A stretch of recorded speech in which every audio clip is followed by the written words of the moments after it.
La nouvelle session du dialogue intercongolais dans le cadre du processus de Nairobi et sous l'égide de la communauté de l'Afrique de l'Est est lancée par le président burundais Uhuru Kenyatta et Évariste Ndayishimiye, président en exercice de la communauté de l'Afrique de l'Est. Des discussions déjà reportées plusieurs fois, dont un premier round s'est tenu en avril et qui sont annoncées pour durer jusqu'au 3 décembre.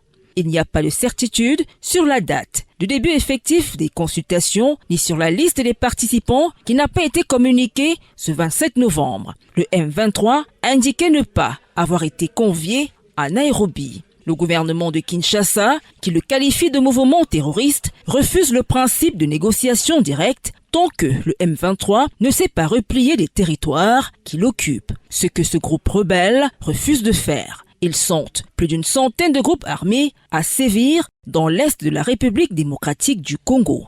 Lors de la première session du processus de Nairobi, en avril, une vingtaine étaient présents. Ils avaient exposé leurs attentes à la délégation gouvernementale congolaise. Mais ces discussions n'ont pas empêché les combats de se poursuivre avec le M23, notamment qui avait été exclu des discussions en avril. Certains groupes ont tout de même commencé à arriver dans la capitale kenyane ces derniers jours. La Codeco, notamment, a annoncé être en route pour Nairobi. Cette milice, parmi les plus meurtrières de l'Est de la RDC, n'avait pas participé aux pourparlers en avril. Les chefs d'État burundais et kenyans se sont rencontrés ce 27 novembre à Nairobi. Sur Twitter, William Ruto a affirmé avoir un devoir partagé avec les États membres de la communauté de l'Afrique de l'Est pour garantir la paix et la sécurité dans la région, affirmant que le Kenya reste engagé pour une solution rapide et permanente au conflit dans l'Est de la République démocratique du Congo.